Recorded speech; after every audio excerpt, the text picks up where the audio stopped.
Welcome to MiConvert. In this tutorial, I will show you how to convert M4A files to MP3 format, completely free and online.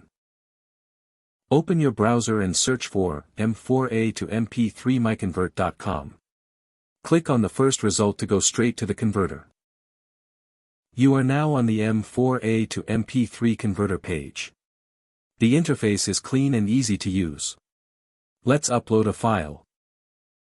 Click the Choose File button. A file picker will open. Select the M4A file you want to convert, then click Open. Your file is loaded and ready. You can see the file name, size, and destination format. Click Convert now to start the conversion. The conversion is in progress. You can see the progress bar moving. This usually takes just a few seconds. Done. Your file has been successfully converted. Click Download to save the MP3 file to your computer. That's it. Visit MiConvert.com for more free conversion tools.